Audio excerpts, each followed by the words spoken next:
निळू फुले यांच्या सर्वोत्कृष्ट चित्रपटांमधला हऱ्या नाऱ्या जिंदाबाद या चित्रपटात निळू फुले आणि कुलदीप पवार यांची जोडगोळी म्हणजे विनोदाचा धमाका.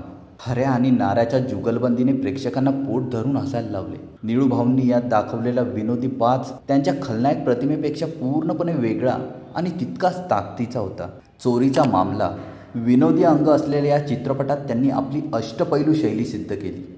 त्यांचा टायमिंग आणि संवाद फेक आजही प्रेक्षकांना हसवते. सामना या चित्रपटात हिंदूराव धोंडे पाटील ही साखर सम्राटाची भूमिका निळू फुले यांच्या कारकिर्दीतील सर्वोत्कृष्ट कामगिरी मानली जाते. सत्यची मस्ती आणि शब्दांची फेक यात त्यांचा हात कोणीच धरू शकत नव्हता. पिंजरा या चित्रपटात डॉक्टर श्रीराम लागू यांच्यासोबतची त्यांची जुगलबंदी या चित्रपटाने मुख्य आकर्षण आहे.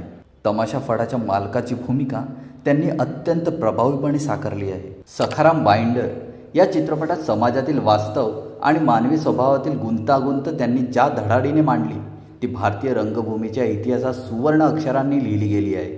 अभिनयाची एक वेगळीच उंची गाठणारे हे नाटक आजही तितकेच अंगावर येते. सिंहासन या चित्रपटात राजकीय पटलावरील पत्रकाराची भूमिका त्यांनी यात जिवंत केली आहे. सत्ताकारणातील डावपेच आणि अभिनयातून स्पष्ट दिसतात. महाराष्ट्राचे अष्टपैलू व्यक्तिमत्व, पडद्यावरचा महाखलनायक आणि खऱ्या आयुष्यातला माणुसकीचा खराखुरा महानायक, यास पुण्यतिथी निमित्त विनम्र अभिवादन.